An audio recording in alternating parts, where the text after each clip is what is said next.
I always thought my wedding would be the kind of day you see on Instagram: twinkling lights, a perfect dress, and my family cheering me on. I spent months planning every detail: a cozy rooftop venue in my hometown, string lights glowing against the sunset, a menu with vegetarian options for my sister and extra champagne for my mom. I even moved the date closer to home to make it easier for them. When they said they couldn't afford to come, I didn't hesitate. I paid for everything: flights, hotel rooms, even their outfits, down to my sister's husband's tie. It cost me thousands, but I told myself it was worth it. Family shows up, right? That's what I believed, until the morning of my wedding. I stood in my dress, checking my phone, waiting for a text that never came. My parents' flight landed on time, but they weren't at the venue. No call, no explanation. Then, at 3:37 p.m., my mom's voice chirped through the phone. "Sorry, sweetie, we're at your sister's brother-in-law's poetry reading. You understand, family's important." My heart sank. They chose a stranger's poetry over my wedding day. I felt betrayed, invisible, but I forced a smile, clinging to the hope that I could still make it through. This is the story of that day and what came next. The morning of my wedding felt like a dream I'd been chasing forever. I woke up at dawn in a hotel room that smelled faintly of lavender air freshener, my white dress hanging on the closet door like a promise. I'd spent months planning this day: a rooftop garden venue with fairy lights, a playlist of classic love songs, and a cake with buttercream frosting that cost more than my first car. I'd even made sure the caterer had vegetarian sliders for my sister and a bottle of my mom's favorite champagne chilling in the back. But as I slipped into my dress, the satin cool against my skin, all I could think about was my parents. They were supposed to be here. I'd paid for their flights, their hotel, even their outfits, out of my savings, money I'd hustled for through late-night freelance gigs. They'd promised they'd come. I believed them. I stood by the window of the dressing room, peeking through the blinds every few minutes like a kid waiting for a prom date. My phone sat on the vanity, silent, mocking me. I refreshed the airline app obsessively. Flight 247 landed at 8:02 a.m., right on time. They should have been here by now, maybe stuck in traffic on I-95 or fumbling with their hotel keycards. I told myself every excuse I could think of. My best friend, Jake, the guy who'd been my rock since we traded Pokemon cards in middle school, texted me at 9:30 a.m., "Landed safe. Can't wait to see you kill it in that dress." He and his partner had booked their own flights, no fuss, just excited to celebrate with me. Their reliability made my parents' silence louder. By noon, my stomach was a knot. I called my mom, straight to voicemail. I tried my dad, same. My makeup artist, a sweet woman named Carla with a heavy Jersey accent, worked around my nervous fidgeting, brushing highlighter across my cheekbones. "You're gonna look like a movie star," she said, smiling. I forced a laugh, but my eyes kept darting to my phone. Nothing. The photographer snapped soft focus shots of my bouquet white roses and eucalyptus resting on the windowsill. I smiled for the camera, but it felt like someone else's face. My heart was somewhere else, stuck in a loop of maybe they're just late. At 3:00 p.m., the officiant poked her head into the dressing room, her smile gentle but professional. "Just checking if we're ready to roll," she said, adjusting her glasses. I swallowed hard. "Maybe a few more minutes?" I asked, my voice smaller than I meant it to be. She nodded and slipped out. I dialed my parents again. Voicemail. I pictured them lost in the city, their phones dead. Or maybe their Uber driver took a wrong turn. Anything but the truth. Carla finished pinning my hair into soft curls, and I caught my reflection in the mirror: a bride, picture perfect, but with eyes that looked like they were holding back a storm. By 3:30, the air in the room felt heavy. Jake knocked softly and leaned in, his tie slightly crooked from the rush of getting ready. "Hey," he said, his voice steady but careful. "They're asking if you want to start." My throat tightened. My dad was supposed to walk me down the aisle. He'd promised over a crackly phone call last month, his voice gruff but certain. "Wouldn't miss it, kid," he'd said. I stared at Jake, my hands trembling against the lace of my dress. "Let's give it 5 more minutes," I said, forcing a smile so wide it hurt my cheeks. He didn't push. He just stood there, pretending not to notice the way my fingers clutched my phone like a lifeline. I called again. Voicemail. At 3:37. My phone finally rang. My mom's number flashed on the screen, and I grabbed it so fast I nearly dropped it. "Oh, hi, sweetie," she said, her voice bright, like she was calling to chat about the weather. "Sorry, we couldn't make it." My brain froze. "What?" I managed, my voice barely a whisper. She laughed, like I was being dramatic. "Your sister's brother-in-law had a poetry reading. It was important to her, and you know how family is." In the background, my dad chuckled. "Maybe next time," he said, like my wedding was a rained-out baseball game. I stood there, bouquet in hand, makeup flawless, dress perfect, and felt the world tilt. They'd chosen a stranger's poetry reading over me. They'd let me pay for everything: flights, hotel, even my sister's husband's stupid suit, and didn't even bother to tell me they weren't coming. I hung up without saying goodbye. My chest felt like it was caving in, but I couldn't let it. Not today. Jake was still there, leaning against the doorframe, his eyes soft but steady. "You okay?" he asked. I wasn't, but I couldn't say it out loud. Instead, I took a shaky breath and looked at him, the guy who'd once spent an entire summer helping me build a tree fort in my backyard. "Would you walk me down?"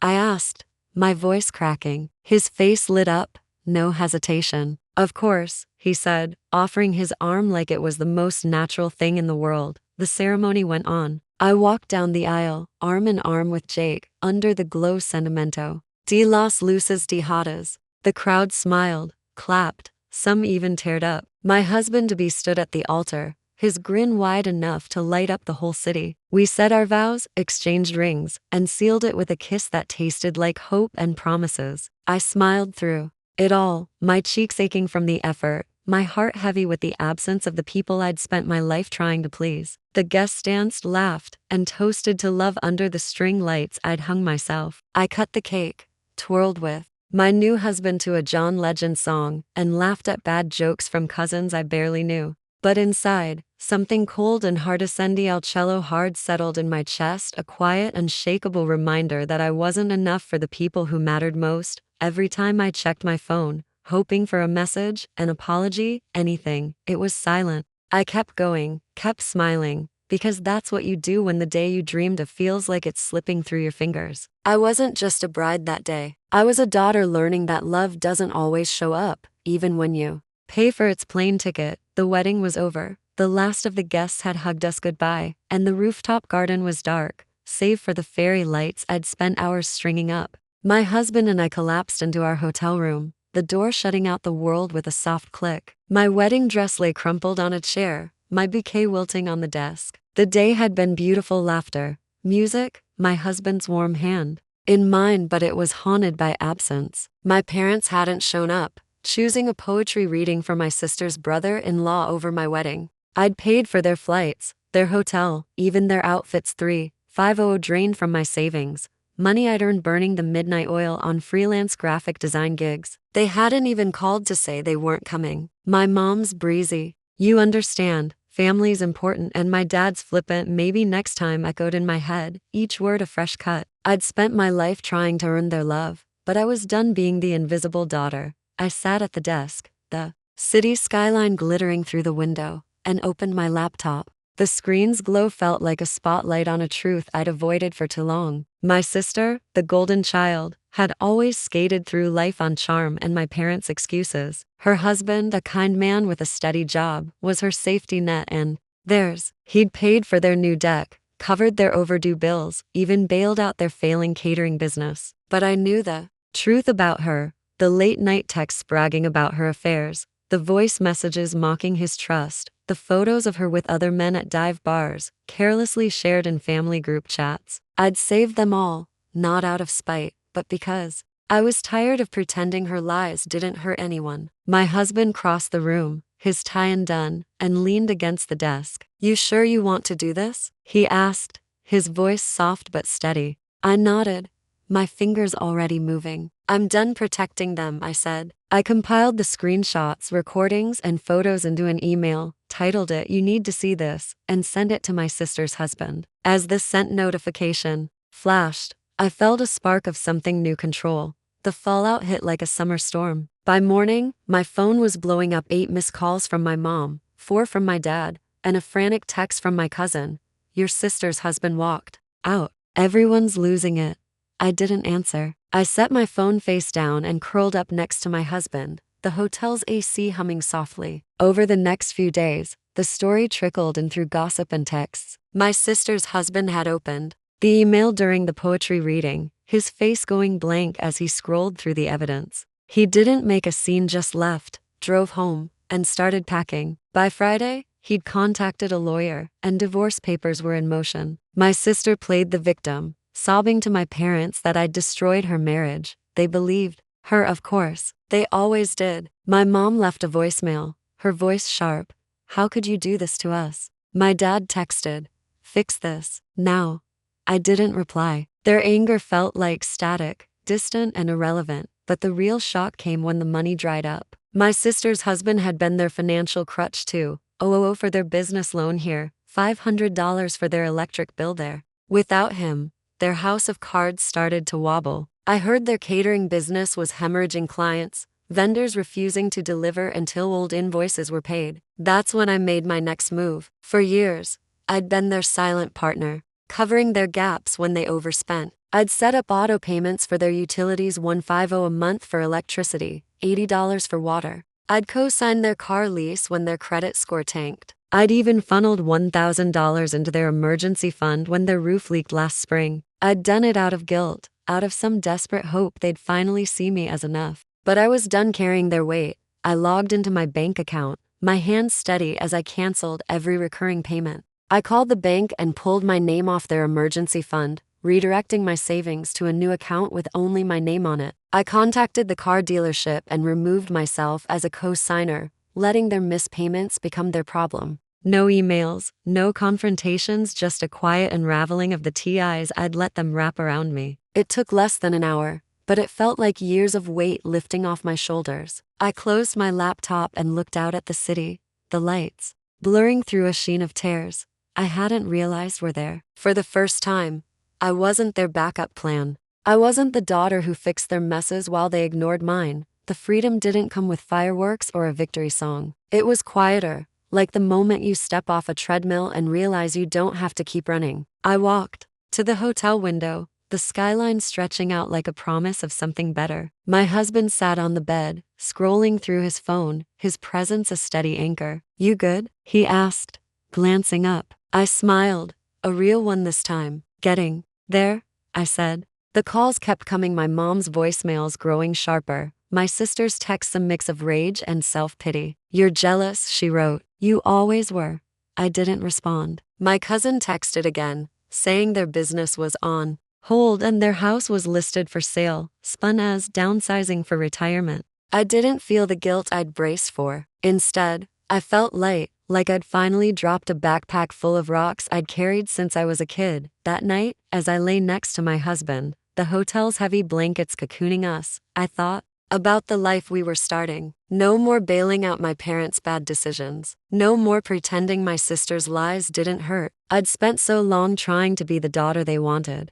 But now I was just me, raw, real, and finally free. The city hummed outside, and for the first time, I felt like I belonged to myself. The days after my wedding blurred into a strange new rhythm. The hotel room, with its crisp sheets and city skyline view, felt like a cocoon where I'd started to shed the weight of my old life. I'd sent the email exposing my sister's betrayal to her husband, canceled the automatic payments that had propped up my parents' shaky finances, and walked away from their chaos. For years, I'd been their invisible safety net. $200 for their electric bill, $500 for their car lease, $1,000 for their emergency roof repair, money I'd hustled for through late-night freelance graphic design gigs and side jobs selling handmade candles online. But now, I was done. The silence from my phone was deafening at first, but it soon felt like freedom. I'd spent so long trying to be the daughter they'd notice, but as the weeks unfolded, I realized I didn't need their approval to build a life that mattered. The fallout for my family came slowly, like a house settling into its cracks. My sister's husband, a steady guy who'd always been kind to me, moved out quietly after reading my email. By the end of the week, he'd filed for divorce, his lawyer citing irreconcilable differences. My sister, ever the performer, spun it as a tragedy, sobbing to anyone who'd listen that I'd ruined her life. My parents predictably took her side, leaving voicemails that grew sharper with each unanswered call. "You've torn this family apart," my mom hissed in one. "Fix this, My dad demanded in another. But their world was unraveling without me to hold it together. My sister's husband had been their financial lifeline too. 500 for their catering business's overdue invoices, $800 for their new HVAC system, even $300 for their Netflix and cable subscriptions when they forgot to pay. Without him, their carefully curated image started to crumble. My cousin, who loved gossip more than Wi-Fi, texted me updates. Their business posted a close for renovation sign that everyone knew was permanent. Their house,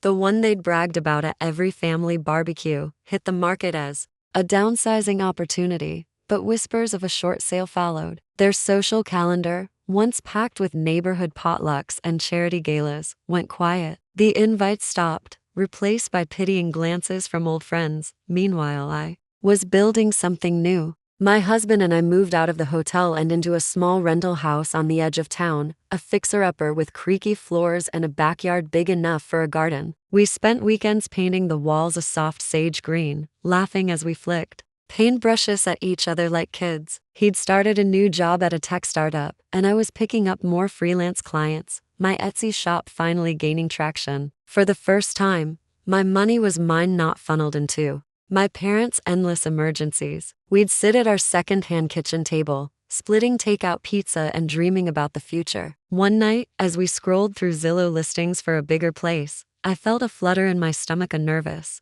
hopeful kind of flutter. The next morning, in the cramped bathroom of our rental, I stared at a positive pregnancy test, my heart pounding against the cold tile wall. I sat there for a long time, the world tilting around me. When I told my husband, he pulled me into a hug, his grin wide enough to light up the room. "We're ready," he said. "You're ready." And I believed him. The news of the baby brought a new kind of clarity. I'd spent my life chasing my family's love, forgiving their neglect, hoping they'd show up for me the way I always had for them. But as I folded a tiny mint green onesie and tucked it into a drawer, I knew I couldn't let them near this new life. They didn't get to claim my joy after dismissing my pain. I didn't tell them about the pregnancy. Not when my mom sent a half-hearted "how are you" text. Not when my dad left a voicemail about their rough patch. Some milestones are too precious to share with people who'd only see them as leverage. I muted their numbers, archived their emails, and let the silence grow.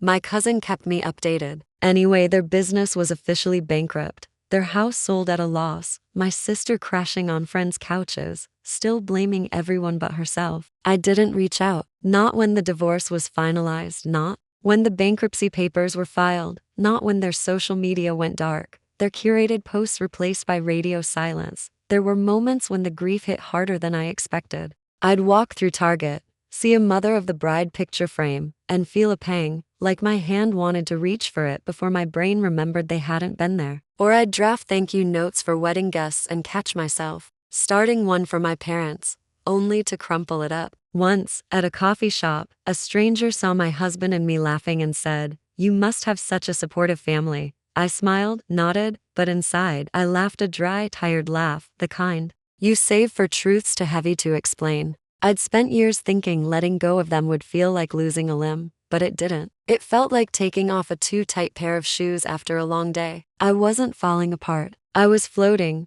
My best friend, Jake, came by one weekend, bringing a ridiculous baby onesie with tacos printed on it. We sat on the porch, sipping iced coffee, reminiscing about the time we flooded his garage trying to build a homemade water slide. He didn't ask about my parents, and I didn't bring them up. That's the thing about real family, they know when silence is survival. As the months passed, I felt myself settling into this new life. My husband and I made plans to travel after the baby was born, maybe a road trip to the Grand Canyon. I started a blog to document my freelance journey, sharing tips for other creatives hustling to make it. The baby kicked harder each day, a reminder of the family I was building, one rooted in love, not obligation. I didn't need my parents' approval anymore. I didn't need their spotlight. I had my husband, my baby on the way, and friends who showed up without being asked. Their world was crumbling, but mine was growing stronger, brighter, mine. And as I looked at that mint green onesie,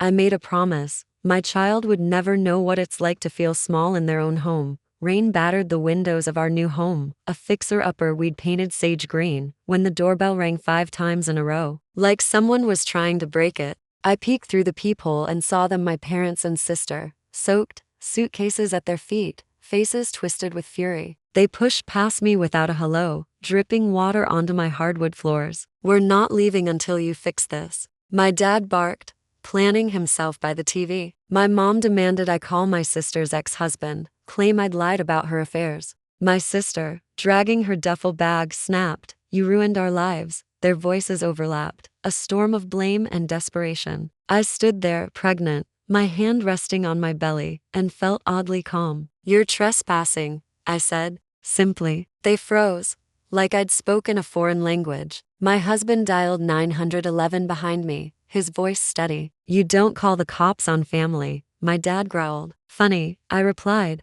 "I thought family didn't ditch your wedding." The police arrived, polite but firm, and escorted them out into the rain, my sister screaming, my mom crying, my dad muttering threats. I sank onto the couch, exhausted but free. I'd built a new family, my husband, our baby, friends who showed up. My old family could keep their chaos. I was done. What would you have done? Drop your thoughts in the comments. And if this story hit home, hit subscribe for more.